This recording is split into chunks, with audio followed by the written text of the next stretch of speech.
hmm there's what's known as the prurient interest. Yeah.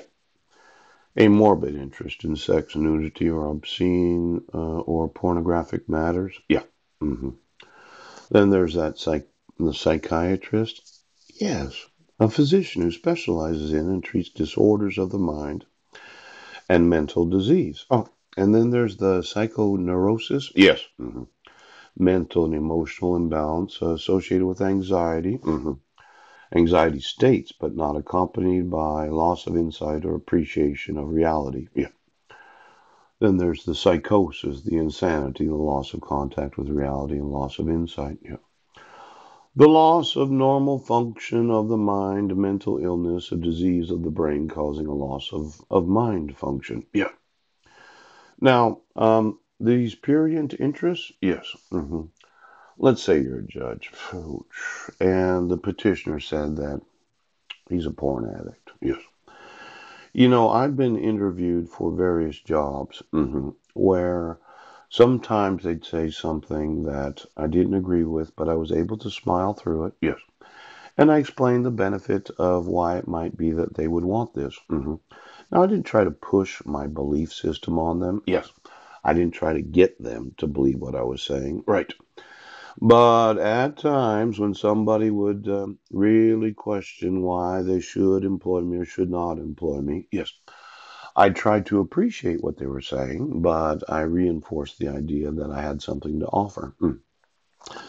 Now, I've been through a few of these, what are they called? Interviews? Yeah, similar to being questioned by a judge. Let's say you mention sex, just the word. So you and wife have a very healthy sexual relationship? Yeah.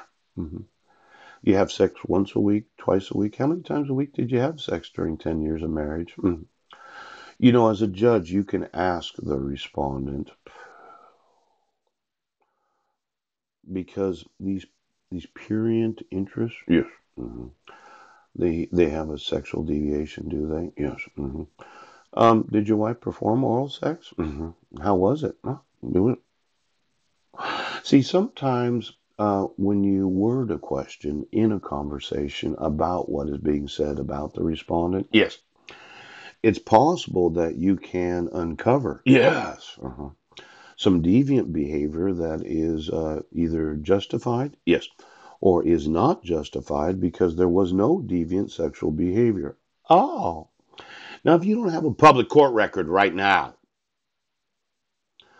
of what was told to you as the judge, yes, without questioning the respondent about their sexuality, yes, how would you know if the petitioner was lying? And then how would you know the truth?